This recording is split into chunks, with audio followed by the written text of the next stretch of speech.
Stent बंद होने के दो महत्व के कारण हैं। पहला है टेक्निकल फैक्टर्स और दूसरा है पेशेंट रिलेटेड।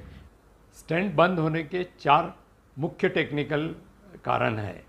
पहला है कि स्टेंट अगर लंबा हो, 4 सेंटीमीटर से अगर वो ज़्यादा है तो उसके बंद होने की, ब्लॉकेज होने की शक्यता बढ़ जाती है। दूसरा कारण ये है कि अगर हम 3 से ज़्यादा स्टेंट लगाते हैं, 4, 5, 6 स्टेंट जहाँ पे लगते हैं वहाँ पे स्टेंट बंद होने की संभावना बढ़ती है।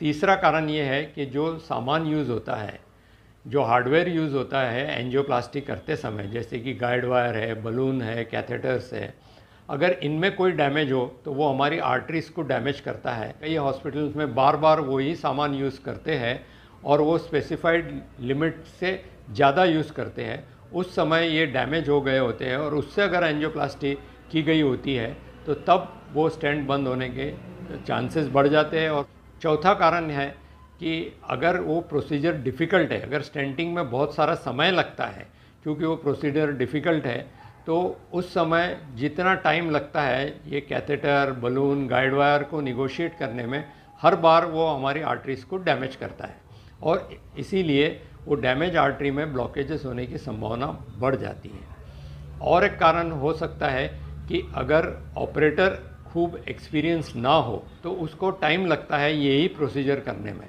इसलिए जितना टाइम, लंबा टाइम वो लेगा उतना वो हमारी आर्टरीज़ को डैमेज करेगा।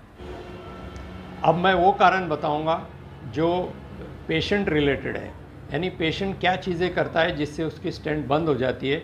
चाहे best of the stent use किया हो, बेस्ट ऑफ द ऑपरेटर ने किया हो, फिर भी ये स्टेंट बंद होने की शक्यता बढ़ जाती है।